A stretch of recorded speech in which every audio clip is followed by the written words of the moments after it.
I was waking up at 5 a.m. and internally setting my leads for my Aussie client who were making easily 10K a month. He trained us on the process, which I now teach and use. And I think in January, I went from 3K in December to I think I did 12K in January. Where are you right now? Barcelona. Barcelona. So wait, just to make sure, because I kind of got confused when we talked about your location on our in the UK. So how does your living looks like? So you're from Australia. Yeah. So I'm originally from Perth, Western Australia. I moved to Europe 3 years ago, nearly, pretty much 3 years ago. And I moved to Berlin for a year. And then Okay. I lived in Valencia for a year, or probably a year and a bit. And now I've lived in Barcelona for 4 months. So I lived in Valencia for like a year and a half, a bit longer than that. And I'm coming up on 3 years in March next year. So And I'll so be in is it like the Barcelona. digital nomad type of the thing, or was it like something different? Yeah, it's pretty much. I mean, fuck, it sounds so lame to say, but pretty much exactly, Yeah. bro. Yeah. So like, I mean, I had an a. I mean, we can. I don't know if you just want to kind of get into it straight away, but it's all going to be sort of a part of the questions that you sent Yeah, go over. ahead. So let me start with this. Okay, so for anyone listening, so Louis is a part of our 1Prom program. So I asked him to join so that we can discuss high ticket sales because the guy is awesome. He has a lot of experience, specifically selling info Mhm. products as well as agency done for you, done with you services. So Yeah. yeah, I mean, yeah, you can go ahead because the first questions are like, tell me more about your background and Yeah. what are you doing right now? Yeah, I think my background gives a bit of context to like what I'm doing now, so I'll just kind of start there. So as I Yeah. said, I left Australia 3 years ago, but about 4 years ago, I started an agency. So I had Okay. a market like classic. I had a marketing agency. I was doing Facebook ads for IV clinics and health clinics in the local area in Perth. I was Okay. doing okay. I had three, four, five clients at a So super time. local, not Australia. I had one client in Sydney, which is on the Hmm. other side. But 3 to 5 clients at a time, doing 1,500 a month retainers, Yep. had a guarantee, never had to do a refund. I was really, really bad at everything though. Like, but it was easier back then. Someone would get on a call and I would just sell them pretty easily because no one was doing it really that much back then. And Yeah, Facebook 4 years ago. Yeah, so 4 years ago. yeah. I mean, it wasn't like the early days, but in Australia, it was relatively easy. Like, I didn't struggle too much to get clients. I'd always been relatively good on the phone anyway, even though I knew nothing about sales. So then I moved to Berlin because I was like, well, I'm a digital nomad. I want to do American time zones so I can scale, all of that jazz. Then I moved to Berlin and it was a nightmare. Like, first 3 months, bro, was brutal. Like, I was making Aussie dollars, so I wasn't making any money in Europe because the exchange rate is really What's the bad. exchange rate? Is it like it's not like pounds.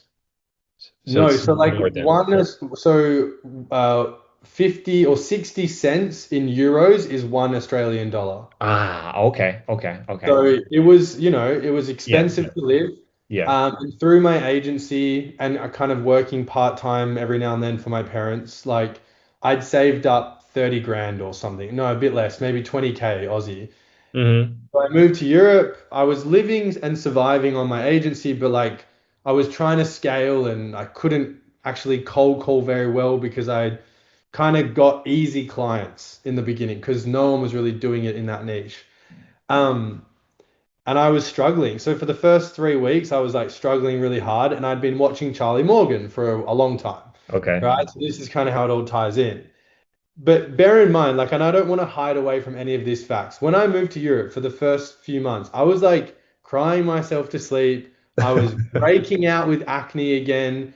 I was stressed. It was tough. Like, I'd lived But at was home. it like was it because you didn't know like how to acquire the clients and as you said it was easy or like what was it like just you not knowing where to get the new leads? Yeah, exactly. Like, I think I got a little bit lucky with the clients that I got in Australia. I didn't have any system. I did like 100 cold calls and I signed 3 clients and then I got 2 referrals and they never left. Okay.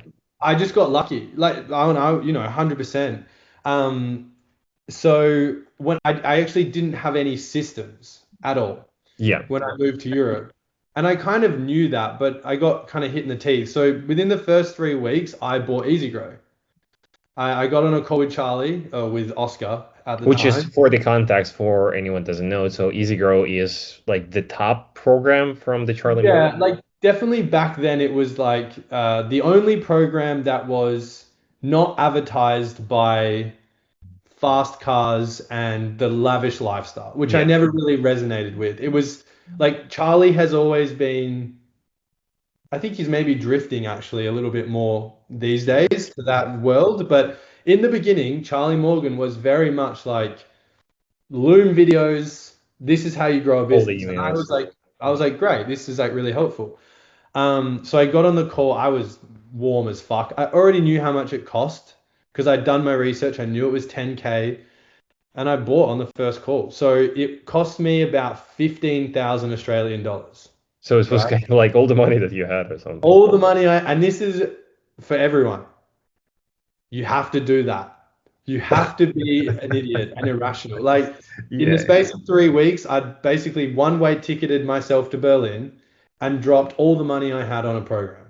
That was like, I was like, fuck it, I'm all in. I'm burning the boats. Here we go. And I didn't work. I didn't get any results. Like, and this is, Standard. I Yes. mean, like, and this is, but this is not the program's fault. Yeah. I'll get, because I know for a fact, especially back then in this would be what, 2022, Yeah. 2023, especially back then, the program was getting really good results. It was all me. Like, I was Yeah, just and the cold too, emails and the looms was booming. So because I was kind of a part of this whole thesis, I've never bought his program, but I was like literally using the thing that he was teaching through the looms through the YouTube. Yeah. yeah, 100%. And like back then, it was really working. The niche, the problem was I was still trying to cold call to my niche and it wasn't working because there was like a lot of gatekeepers and actually sort of like so that this basically went on for 3 months and I was like I was in a bad place. Like I was really sad and I was really struggling and I really came very, very close to going home. Towards the end, so to give everyone context, about 3 months into joining the program, I got the job. But I started making YouTube videos basically as soon as I bought it. Like the day I bought it, I made my first YouTube video. And to be fair to myself and also the program, I started booking meetings through LinkedIn for the last couple of weeks. So I actually signed one client through the program after 3 months. So I feel like if I just continued, things would have started to pick up because I actually was getting good results for my clients back in Australia. Hmm. For that niche, the ads weren't really that hard. And this is going to tie into what I do now. I was waking up at 5 a.m. and internally setting my leads for my Aussie clients. Then I was studying because Ah, I so was, you were doing it yourself. yes, which brings me to what I do now. So I was doing that for myself and taking deposits. $50 deposits on a call. Like this is where I started to realize I was good at sales. So, someone opts into an ad, I call them, take $50 over the phone, book them in. And I was doing really good at that. Then I was studying the program throughout the middle of the day. And then I was cold calling at nighttime or sending DMs to the US. Like full on, like I just moved to Europe, but I hadn't Locked made in a type of single, the work. yeah, hadn't made a single friend in 3 months. Like not even. Mm. Um, so Charlie obviously saw me doing that because I was posting a lot in the community and I was making YouTube videos. And literally, I called my mum on Friday night, 3 months into being in Berlin, and I was like, I think I'm coming home. Like, I can't do this anymore. I didn't know the language, I didn't know anyone. It wasn't giving me the benefits of being there. I was like, I wasn't going to quit my agency. I was just like, I can just do it more easily from home. Yeah, it's just an additional stress, basically. Yeah, it was just an unnecessary stress. I think I tried to go to the US market way too quickly. It was unnecessary. I should have bought Easy Grow and stayed in Australia, Yeah. probably. However, that same day, I get a message from Charlie in the community like, "Yo, what are you doing right now?" And I was like, "Nothing." And He's you. like, he sent me a link. Yeah, he booty called me basically. He sent me a link. for Zoom, and he offered me a job. Just just like that. He's like, "Do you want to be a closer?" And I was like, "What's a closer?" I didn't know what high ticket sales was. And so And then you were yeah. basically at that time, so you got the job and you were working as a high ticket closer for the Charlie's, products, right? And the Mhm. offers. Yeah, Okay. so yeah, from that day forward, I shut down my agency. I called my Aussie clients the next day. I was like, "Sorry, it's over." Shut down the business, shut everything down immediately.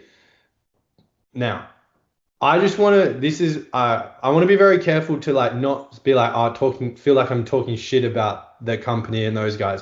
But this is a warning for anyone with sales. Charlie basically said to me on the phone, he's like, "Look, we've got guys making 20K a month that you're going to get rich." Okay. That was not the reality, right? So he So, was hyping you up for the job, basically, yeah, like they just which is launched. normal, I guess. Yes. Fine, of course, fair Yeah. enough. They just launched Easy Grow, and I think they'd done very well very quickly. But pretty quickly, things started to slow down with more cold leads. And I just joined at that point. So 6 months after launch, I joined in June 2023. Hmm. Um, so I went from making 5 to 6K Aussie, thinking I was going to make 20K 20K US. USD. US. That did not happen. I was making 2K USD for the first 3 months. Which is about the same as the agency type of the thing. Right. But you But were learning high ticket sales. no, I wasn't in the beginning. That's the problem. That is also the other problem. So they, there was no training. There was no, and Charlie will tell this to people. How So I, many at that time he had like the sales reps, yeah, the closers? 12. We had 12 What? sales guys at the time. Yeah, because they were booking a lot of appointments. And again, like Charlie would tell people this, so I don't feel bad about saying this. But like literally when I joined, they were still running that old Sam Ovens process. And it sucked. Like it really sucked. And it sucked because it wasn't built by someone who was good at sales. It was built by a tech guy. Like Sam Ovens is an operator. He's not a sales guy. So the process was built, and Charlie and Bo, like rightfully so, really followed very closely to what Sam did because Sam was really good at what he did. So for the first 3 or 4 months, they had five closers who were making easily 10K a month, like just it was like shooting fish in a barrel, right? Like it was only 5K at the time, and they had all these warm leads coming from the YouTube. But then there was this period just when I joined where it was a very awkward transition. They hired a bunch more people and they were filling the calendars up, and it was a very awkward transition to more cold leads, Mm. and it was not working. And we all got put on performance improvement plans. I actually got taken off the calendar slash fired after 3 months because I wasn't selling. But this is the thing, I didn't even like, I just had no idea what I was doing.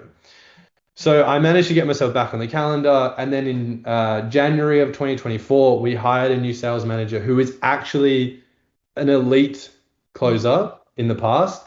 He trained us on the process, which I now teach and use. And I think in January, I went from 3K in December to I think I did 12K in January Hmm. commission. Okay. It was like Yeah. that. But Like the I same did kind of leads, the same process. nothing else changed Yeah. except the sales process. And I think I did like 4 deals in December, and I think I did like 22 in January. Wow. Okay. Yeah, like I did 7 deals in one day in January of Which 2024. you see, very interesting, and this is what we're gonna talk a bit later because like you're having the same type of the leads, right? So the same type of the volume, but you're doing like 2, 3x, which, as you said, it's all about like training, which is Mm, like your knowledge. And mm, which is like you're not like you're pretty articulated, right? So and you at mm, least thought that you're good with the sales. mm. But even you being that, just like learning gave you the 2, 3x. So would love to know like this applies to like okay, so what's the common things that people misunderstand? But anyways, okay, so this is on this later. Okay, so you're making what's next? So then from there, basically, yeah, and then I just start making heaps of money, to be honest. And there was some ups and downs. Like I had some bad months here and there, but like majority of the time I started making a lot of money. The team went from 12 to 6, then in January back up to 10. So 2024 was a really good year. January 2025, I did like 18K comms this year. Feb, I did like another 15, and then March, I did like 6, and I just hated it. I just had enough, basically. So you were at that time when you started. Okay, so correct me if I'm wrong, but when you were going to Charlie, so I guess it was all about like making money and sustaining the life and like breaking this never-ending cycle of whatever the agency game. Okay. And were you planning to leave at like at some point, or you were like, okay, so I'm gonna be like the closer for the next years and Mm. become the best in the game in that? That's a really good question. No. And that is probably something that I regret. I didn't have a clear enough vision because the job became so left of field, like it was just so unexpected, and it was so difficult for the first month to just keep the job, right? Because those first 6 months, I like was always on performance improvement plans. I was off the calendar. I was back on the, like it was really, really bad. So my mindset was always a scarcity mindset. Even when I was doing well, I was always so scared of losing the job, and I never enjoyed it, to be honest. But it's not that I didn't enjoy sales. Like I love closing for myself now, but I really hated. I think the culture there is a bit brutal, to be honest. The culture there is not great. And I know that culture in a lot of these companies is not great. Um, and Can you clarify what do you mean by the culture? it's just like it's so fake. Like everything in this world. Like it's so fake because when we go to the team trips, it's like you're my brother, we're going to be together forever. And then when you're on a Zoom call with them, it's very much not like that. Right? It's so fake. I'd rather you just tell me that you don't really care about me and I am just a cog that makes you money. I'm happy with that. But don't tell me like I'm going to be here forever and then I have one bad month and tell me I've got 1 month to fix it. Right? There was no consistency. Yeah. Right? And this is the problem I think with every person in this space and all of these businesses, whether it's how they portray themselves on social media versus behind the scenes, it's how much they make or what the culture is in the team. It's like, if you really, really like me and want me to stay around forever, I understand that I have to perform. Like, I'm not dumb, right? But the performance improvement plans are 60 days, or like no, not even the performance, just the minimum standard is 30 days, and then you get 2 weeks. So if you drop below for 1 month, you only get 2 weeks to pick it back up. It's like, Mm. and this is Hmm. the problem with the whole space because things are changing. The sales cycles are getting longer, significantly longer. And this is what you Yeah. kind of want to talk Yeah, about. yeah, we'll discuss Sales that. cycles are getting longer. Trust is lower. People hate us. People hate me, right? Like me, I'm the sales rep in this story. People hate us, rightfully so, because it's just like everything. SMMA was really hot. Now it's high ticket closing. I mean, look at all the coaches selling sales training now, right? It's like you just sell a dream that's not the reality. And it's just, yeah, it's just fake. And that's kind of the issue. There's no consistency. Okay. Uh, so you were, so I guess like you were hating, so you were planning to get into the business at some point. And when was this transition when you started to go on your own? Yeah, the thing is, I knew I always wanted to be a business owner. I genuinely didn't know what I wanted to do though, because I really, to be honest, just have a bit of a disdain. Like honestly, man, I don't even mean this just to gas you up because we're on the call, but like I really see you as one of the good ones. Like in terms of the coaches of the world. Like James Mitchell, if anyone's listening to this, he's kind of not doing much right now, but James Mitchell, he's an Aussie, one of the good ones. Like there are guys out there that are good, Yeah. but I never really like resonated with the coaching space, especially high ticket. So anyway, I leave in March or sort of early April this year, and I was like, I'm taking 2 months off. Like I was exhausted. 10 calls a day on my calendar, 8 to 10 calls a day on my calendar, US hours, 6 days a week. I was tired. I Yeah. was like, I'm gonna take some time off. I was making YouTube videos as for fun anyway. Um, That's another really like annoying thing is like Charlie wouldn't let us make content.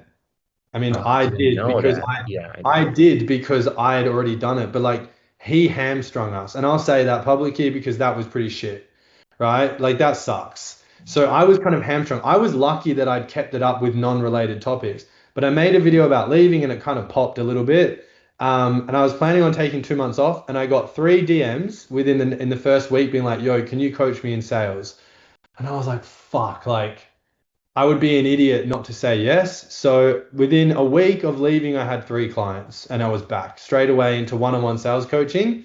Um, my opinion is selling high ticket courses is kind of lame, but selling one-on-one, like actually having a responsibility for the results. Like I only do one-on-one coaching for if it's high ticket, and Yeah. I have a low ticket community that's so cheap, it's ridiculous. Are these usually so the one-on-one people who are buying the one-on-one sales coaching, are these like usually the business owners or they are buying for their staff?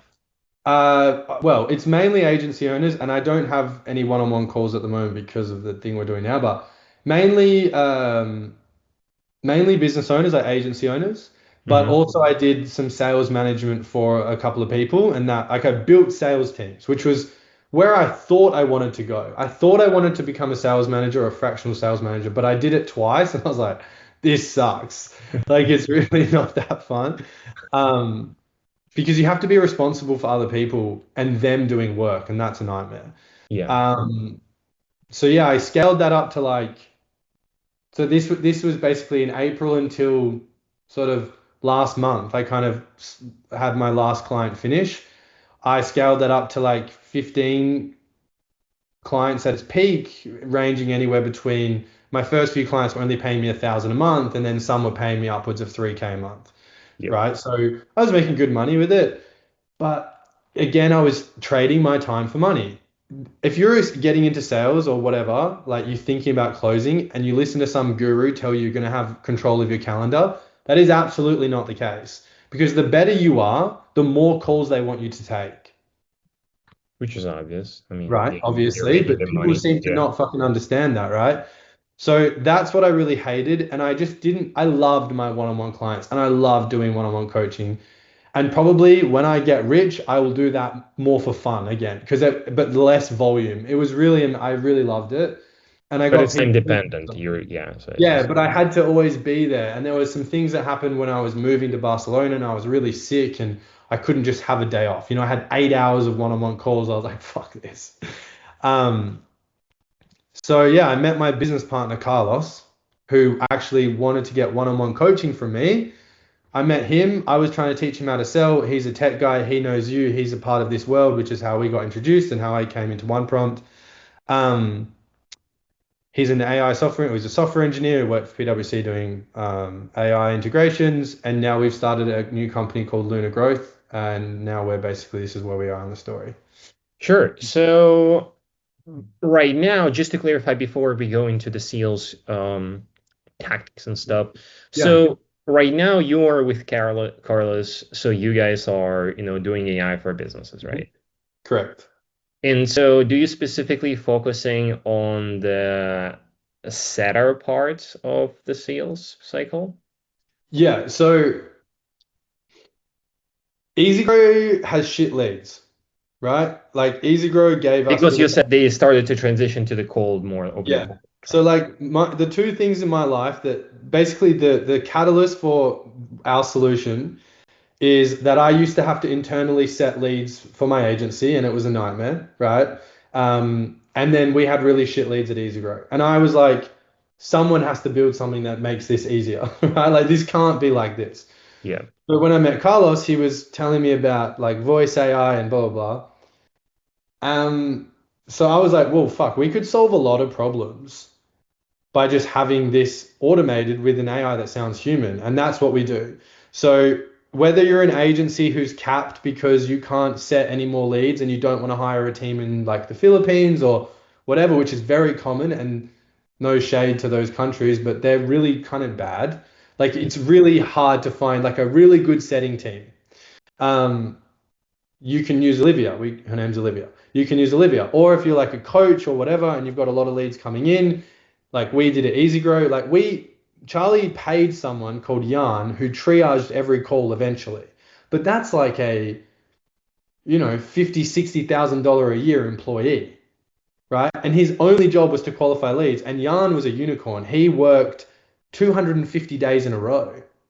And he didn't even qualify every lead, just the ones that filled in a form that looked a little bit sus, right? So You like, already started to get a feeling of how this thing works. Yeah. yeah, so it's like, okay, I feel like AI can do this and do it well enough at this point. I mean, I believe that it's going to overtake this industry completely because why would you have an employee that needs to do like low leverage question style qualification if you could just have a voice? I mean, text is already being overtaken by AI pretty much.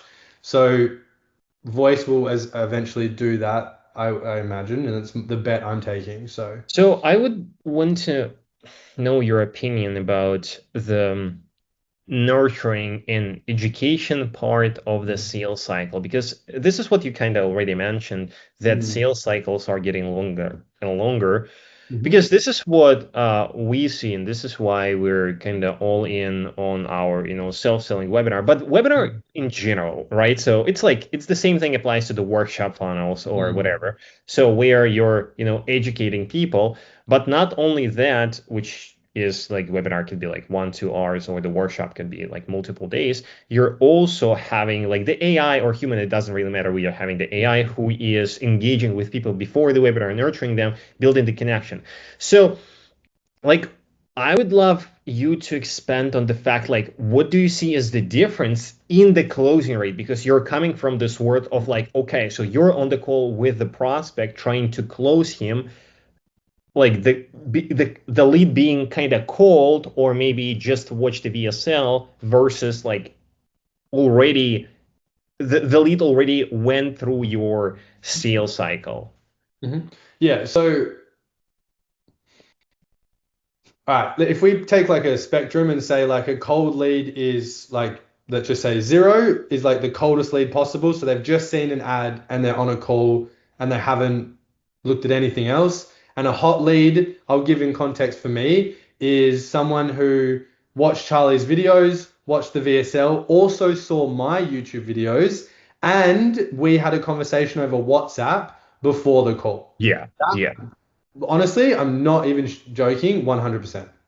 Any person who had watched my YouTube videos, okay, let's just assume that they have enough money for the lowest payment plan because otherwise that's another conversation, financially qualifying prospects. But let's say they're both financially qualified. Anyone, I'd never ever haven't, so I'd every time someone would watch my YouTube videos plus blah blah blah blah, they would close because they just felt like they knew me. But it's as simple as that, right? Like they were like, "Oh, I resonate with your story." And this is why founders, like if you're a founder, like my close rate for my own coaching business is like 80%. It's like ridiculous because if Charlie Morgan was taking sales calls, he'd be closing at like 80% probably, right? Because, and this is what happens, founders close really high, then they bring in sales teams and it falls apart. Um, so the close rate is massive. In terms of like, if we're thinking in terms of just The difference. recognition that the prospect has on you, right? So like, if you want to close every deal, make sure they watch all your content. Make sure you have a conversation with them before the call, preferably over the phone, over text, worst case. DM them on Instagram, send them a meme. Like I would even send my content, like other videos, or you can send like actually pretend like it's your friend. But Right. see, just to stop you here for a sec, Mhm. because this is like I would say a lot of people agree with you, right? And I agree with you. But being, and it doesn't have to be like the agency owner who is just starting out. This could be the agency owner looking to scale the client acquisition. Mhm. Everyone's saying like, okay, so post content. And again, so you feel it, I feel it when we are getting the people through the content or having the content on the back end, it's make it much easier. But not all the people want to post content, have the time to post content. Mhm. And this is kind of was the original idea behind bringing back the longer style, funnels that mimic the content in the sales style, which is like the workshops or the webinars. Mm. Um, so would you do you see people like would you recommend anyone to post content and then them referencing it as the videos, or would you say they should go into the longer type of the cycle, educational slash sales cycles with like the webinars or the workshops? Okay, well, Or I guess, depends, or it yeah, depends. the answer is it depends, right? Like, because you've got two options. You either get better at, like, if you keep the quality of the leads low, you get better at sales, right? Or you increase the quality of leads in terms of how warm they are, and you're just not as good at sales, right? But if you have both, well, then you're going to make $1 billion, right? So it's like, if someone's like, okay, I don't have time to post content or it's going to be really, really slow, I would say, okay, just get better at sales. Because to your point, from December to January 23 to 24, the leads were the same, nothing else changed. I just got significantly better at sales over that Christmas period and I 5x'd my everything. So it's like, okay, there's a skill component to it as well. But I think as well, like in general, you just have to kind of make that cost analysis of where your leverage is, right? Like if you're selling to agencies, like if you're selling to a niche that's being kind of pounded by agencies or whatever, Like coach honestly, to like coaches, agency to agency type of thing. yeah, or even like home improvement in the US, for example. Like getting better at sales will help you for sure, but it's not going to have such a drastic impact that maybe content would, right? Because you need to understand, and I always say this, who are you selling to? That's it. That's all you have to think. It's like, who am I selling to? What's happened you need to give context to the prospect. What's happened to this group that I'm selling to over the last 5 years, basically since COVID? Like, what has happened? Are they being pumped by content or are they being pumped by cold calls and bad sales? Like, which one is it, right? And then whichever one it is, you just do the opposite. So for like local business, they've been pumped by cold outreach, ads, and sales tactics and getting better at sales. They're almost immune to it these days. Like they know before it's even going to happen. So I would probably say that you'd be better off building more trust with these people, Yeah. right? Like content, blah blah. Or you take like another niche that has been pumped by content, which is more like B2C. So when you sell drop shipping, they've been pumped by content, but there was also been a lot of bad sales reps in there. So I know for a fact that like one of the guys at Imperium, for example, I won't say his name, but he left Imperium and he's doing, I don't know, middle of the pack kind of guy, doing like 10K a month, whatever. Went and sold B2C. Turns out he's actually really good at sales, just a tough offer. He's doing 30K plus on B2C because Hmm. they don't know anything about sales, the B2C Yeah. market. So you can So use the different you tactics. can use those different tactics and just bully them. So it's like you just need to understand like who you're speaking to. That's a good point. That's a good point. And so you having obviously experience, like great experience talking with different people, selling different services. Hmm. And now you being in the AI space, which is like everyone's talking about, like even Charlie right now is like launching Bro, I cannot AI. believe it. AI and low ticket. I mean, I'd be rolling in my grave if I knew that was. Honestly, when I was seeing that, he started the ads probably like a few weeks ago or something, and I watched the VSL and I was like, it's it's So it seems that Charlie is like it's doing the thing that everyone was like, and I was doing like a year ago. He's like Mhm. he's not even specific with what he's trying to sell. He's just like, Mhm. okay, we're having AI systems that's gonna grow his like your agency because Mhm. in before that when you were there, it's like okay, so you're having X amount of appointment. There was like, like this type of the Yeah. guarantee, like it's super specific. But the AI like even he, I'm not sure why. Maybe he feels that this is gonna, close. Maybe he's gonna change the offer. But even he, being kind of the goat in the whatever info space, he's doing that. And the question here is because the AI is vague for the most part right now. What do you think is the biggest mistake that people might be making, like doing the Mhm. sales calls?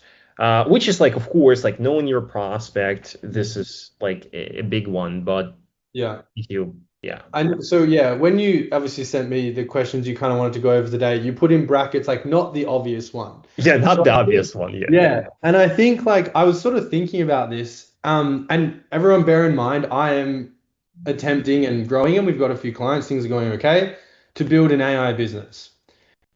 I believe that right now, the biggest mistake people are making when they're talking to their prospects is that the prospects don't really care about AI.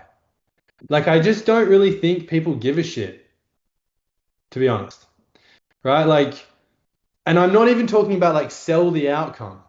I just actually think that people are kind of apathetic to the AI movement right now. And I do believe that there is going to be much less significant growth to this space. It's going to be a little bit more like sort of just, Plateau, yeah. yeah, like just a bit steadier because I was doing a bit of research the other day, and basically, I think I saw something with OpenAI has committed to like $1.5 trillion of spend over the next 5 years, which is 5, 10, or 35x their current revenue. Like the numbers, like it looks to be like a relatively big bubble, or they know something we don't. But typically, these kind of guys end up burning the economy down, and then it kind of takes a more gradual build. That's what I believe is happening right now. I think like I would say maybe I was a little bit of a victim in the beginning of this. It was like thinking, oh my God, I'm going to start selling AI and people are going to want it like this. But I don't think that's the case. I think actually, if you want to have like a legitimate AI business that's really good, it's going to be you need to weather this storm. My belief is over the next 6, 12, 24 months, me, Carlos, and Miles need to kind of just make enough money to be kind of growing, but surviving and iterating our service. So then eventually, when it becomes normal, we are like the go-to people, right? Because you got to think about like the agency space. This is exactly what happened. Like, everyone got into agency space, and there is so many guys that have made 30 to 50K 3 or 4 months in a row and then just vanish off the face of the earth. Like most people don't make it to the first client, then they get to 10K and they stop there because they're not business minded. Then they get to like 30K. And you'd think by the time they get to 30K, they're going to make it boom, vanish. I mean, Matt Shields is a great example. He was doing 250K a month. Joel Kaplan, where are those guys? Right? Because they like go like this and they run that hype, sort of like they kind of carry the hype and they vanish. Charlie Morgan's a very good example. It's more of like a he's got more of like an elephant company where it moves more slowly. To your point, like he's doing what you guys were doing now a year ago. It moves more slowly. Charlie and Bo move slow, but they're making money, like, and they will continue to make money, right? And I think that's sort of where my head is at, and what I see, it's like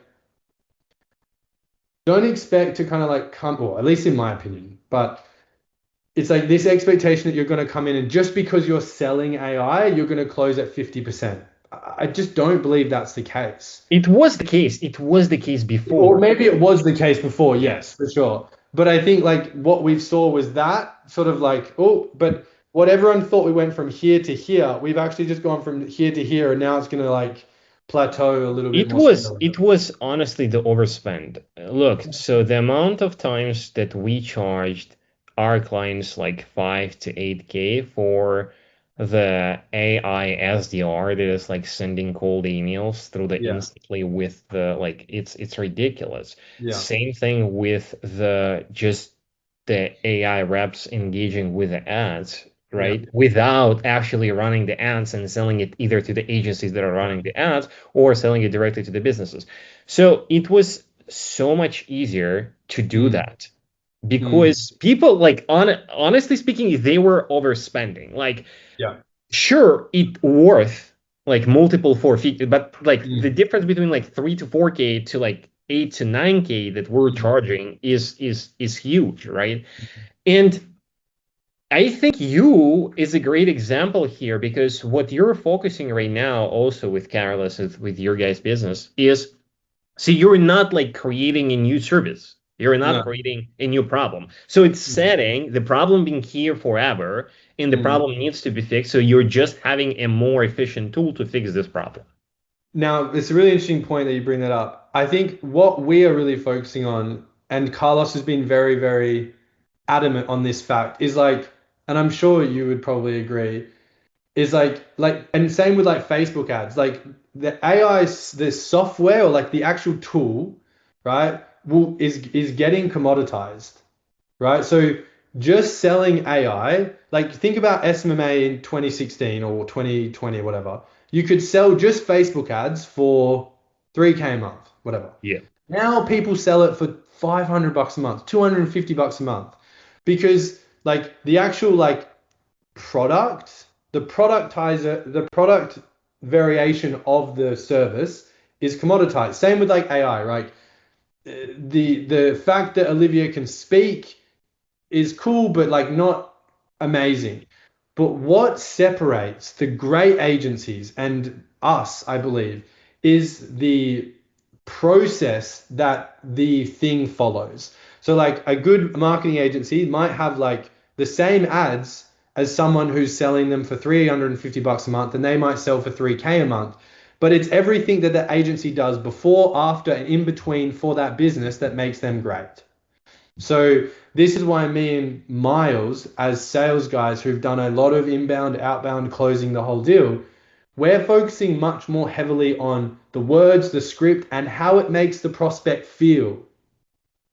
Right? So like we want to have the gold standard sales process that could be done by a human, but it's just going to be done by AI. So you are, if we do an analogy here, this is like, I mean, this is a huge discussion of is AI is going to replace us as humans, and people are saying, okay, it's of course, cutting a lot of the jobs, but now there are more jobs pop up who are going to Mm, be operators of the systems. And if you, for example, I don't know, like picture the factory, there are like robots and Tesla factory who are like configuring the shit like you need to program them. It's robots. Of course, it's doing it more efficient, but like there still needs to be humans behind it. And sure, even though the AI is very much right now like affordable, not in terms mm. of the cost, but in terms of the knowledge, and it's going to be more and more affordable for like the next years, and anyone can click a few buttons. You need to be able to program it in a way that is going to sell. Yeah, I agree. I agree. Exactly. We'll just use the example of a setter. So like, let's just say the outcome of my service is I'm going to get you more sales by better lead quality, right? Pretty simple. And let's say I'm selling to a marketing agency. So I'm going to help you scale by getting you better quality leads for your clients more consistently, whatever. I could have a team of 15 people in a call center to do this, right? But what would make my service better than John, who does the same thing? Well, it would because the human team is the same. It would just be how I train my humans. Yep. That's it. So it's the same thing with AI. It's just how I'm training my AI is going to make my AI better. Now, where AI makes like the moat that AI has versus a human is, well, humans, we are very emotional. Like that's the problem. We sleep, we eat, we get upset, and we get annoyed at people. Yeah. So people have been saying a lot like, oh, to make AI better at sales, you need to make it more human.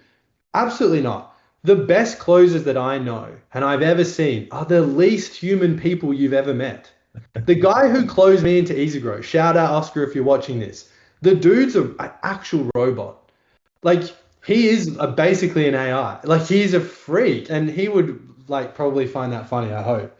And he was really, really good at his job because every single call was exactly the same. But Oscar was trained by a human, right? So it's like AI can do these low leverage jobs better than humans because humans are emotional. But what AI can't do is think. And even with super intelligence, for example, like I mean, I guess eventually it's going to get so smart, but like someone still has to give the information. So like super intelligence will be smart, but it's only going to be as smart as the As smartest the person yeah. it's seen. Like it's net like I can't see a world where it's gonna, I mean, I don't know, but like at least for now, it can't expand past what we know. Like, it's just it can't. So It's basically not as what one human knows, but as a humanity, like in right, general. This is exactly. yeah, Yeah, for yeah. sure. Of course. And that makes it like, an aggregate of a lot smarter. But if you think of it like as a setting team, AI setters or AI sales agents, Olivia is no better or no worse than a human in terms of what she knows. What she does do, she won't forget. Like that's another thing. It's like speed of recall is really important in sales.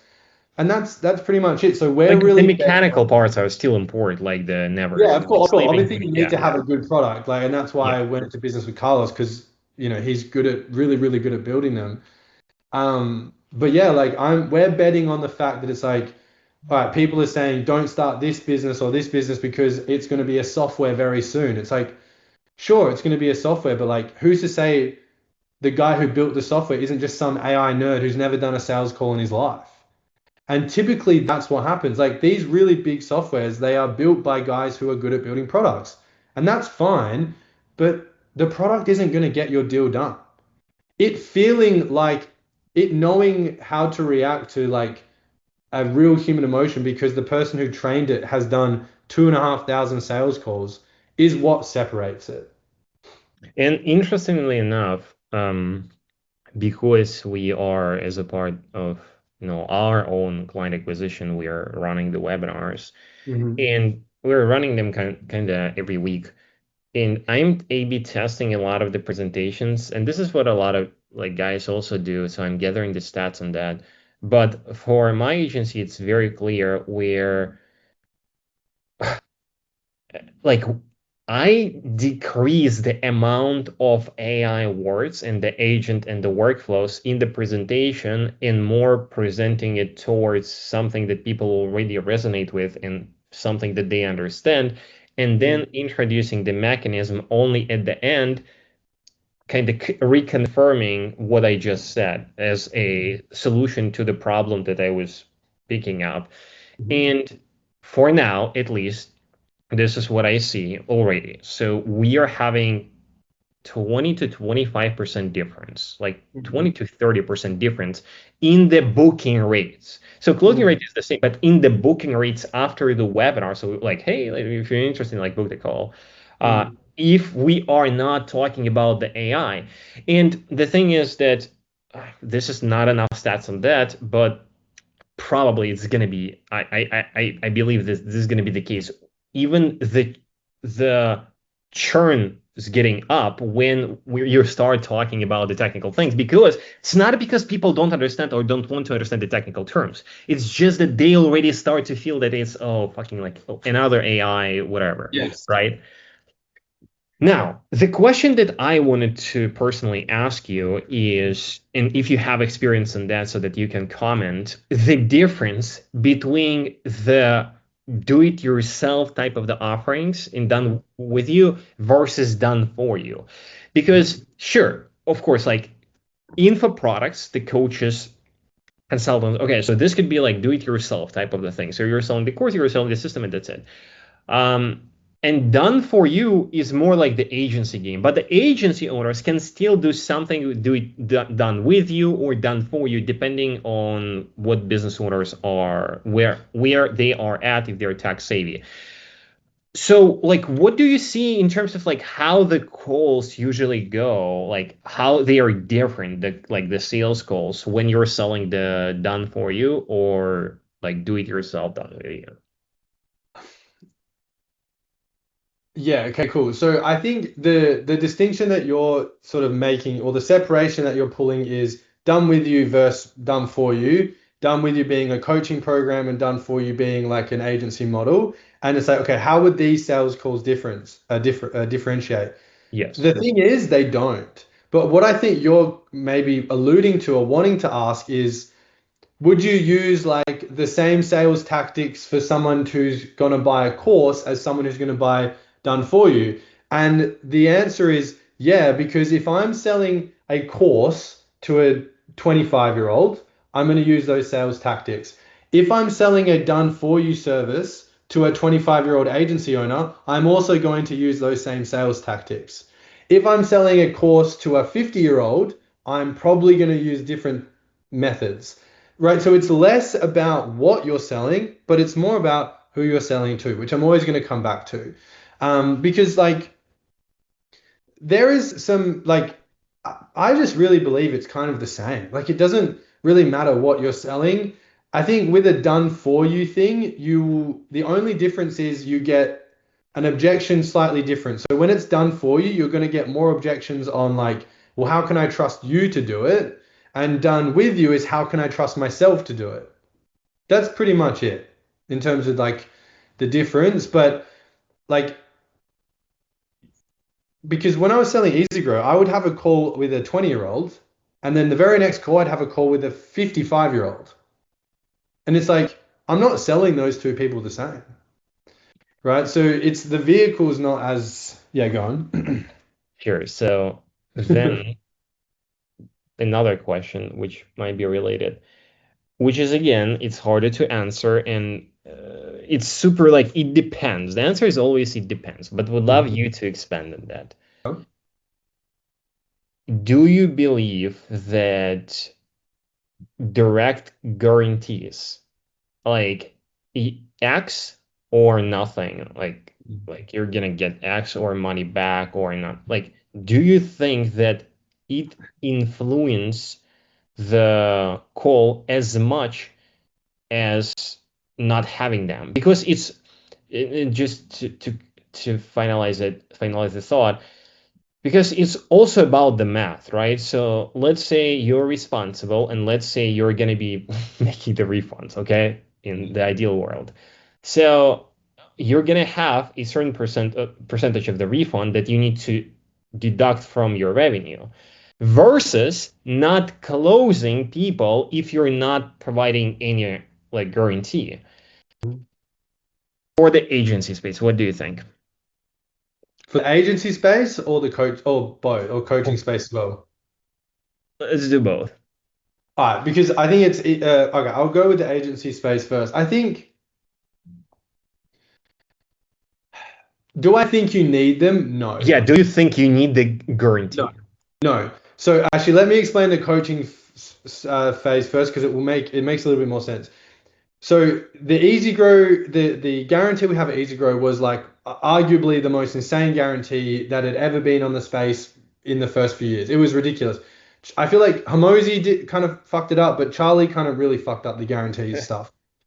And the problem is, I would actively try to not bring up the guarantee on the sales call because it hurts you. It invites contract questions. Like I need to read the contract. Send I me need to the read that. contract. I need to read it. Yeah, It's for a the nightmare, right? So yeah. we were actively taught after Brunker, the sales manager who changed everything, came to not bring up the guarantee. And the guarantee is only good for the marketing message. That's it. It's not good for the sale at all. And actually, the guarantee, this is why we had shit leads at EasyGrow. The guarantee only brings people that are looking for a guarantee. So it brings bad quality people, right? Like I'd have people get on the call, be like, oh, I saw that Charlie said this is free. Like, and I wasn't allowed to ask, well, do you have any money for this? I had to go through the entire call, get to the end, and they'd be like, oh, I don't have any money. It's like, it just doesn't, it's dumb, right? So that kind of guarantee brings that kind of person and it does not help the sale. If anything, it actively hurts the sale. If we look on the on the agency side, if you're new, I think, yeah, you probably should have one. The problem is they're so desensitized to it now because everyone has one, Yeah. right? So it's like, but yes, but if you're new and you actually don't know if you can get someone results, like, it doesn't necessarily have to be so formal, but it's like, yeah, if you fuck up and you don't get some results, like, you should probably give them their money back, right? But like, or at least try and work for free because, like, I know for a fact, I've had clients come to me and be like, dude, like, I want to get better at sales, but I have an agency, I've had 7 clients and I've burnt all of them. It's like, okay, because if you don't trust your ability to like actually help someone, then you're not going to have any conviction behind selling them, right? So like at least you can say, look, I'm going to do everything I can to get you clients, and if I don't, I will give you your money back. Like you can, at least in my opinion, you can feel more like more accountable in that regard. And I think like it does kind of because it doesn't actually make any difference though to trust objections, to be honest. Like if someone's like, well, how can I trust you're going to do it? And you say, well, we have this guarantee, it's not going to make a difference. So you don't think it's gonna make the difference? No, I think that you kind of need one and you should have one, especially in the beginning. But do I think it makes it any easier to close? No. And so then the follow-up question on that, so if people brings up the guarantee themselves, okay? So okay, this says something about the lead already, but okay, fine. If they're saying, okay, so do you have the guarantee? I was always curious about that. So do you think that like like two options. First is like, yeah, sure, here's what it like this is what it is, Hmm. versus do you like asking like do you need a guarantee? Like yes and why and like trying to like doing the tactic around like removing this objection. Does this make the difference, do you think? If this was if this was brought, but you do have the guarantees. So what should you do? It depends how the prospect got on the call. So I feel like agencies in general, they don't use the guarantee as much to get the prospect on the call, Yeah. right? Like they just say, we'll get you X amount of leads. Right. So if the prospect comes on with no awareness of your specific guarantee, then I would, I guess, what makes you feel like you would need a guarantee? I would go that way, right?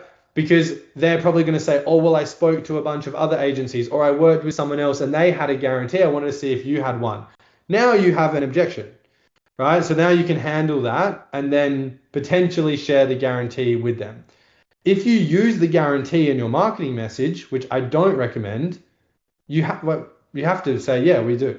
Yeah, of course. You have to kind of just say it. I mean, always err on the side of truth Of because, course. you're going to get caught in a lie eventually.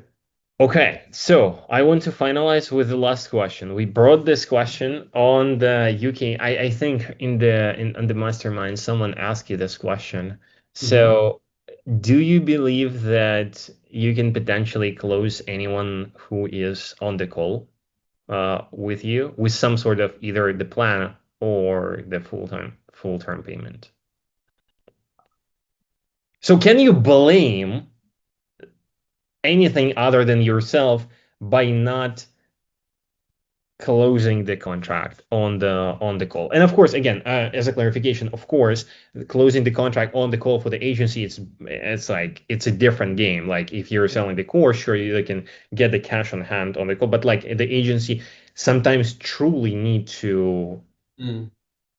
Yeah, have. so okay, let's just make the assumption that they have the money, right? Because that's the biggest thing. Like I would say like probably 50% of the people I spoke to at Easy Grow just didn't even have enough money for the lowest payment plan.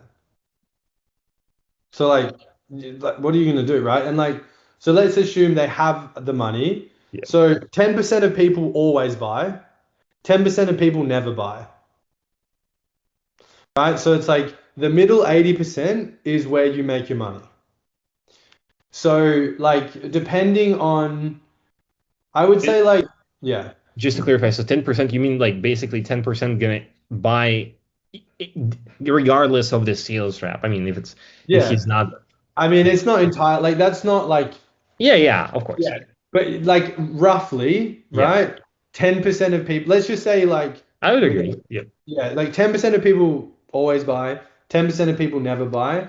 Um, I would say like, yeah, I would feel confident to go on any offer and close, assuming like let's say we take 100 prospects and they all have the money, I would be very, very confident to say that I would be closing anywhere between, I guess, so 60%, maybe something around there, 70%.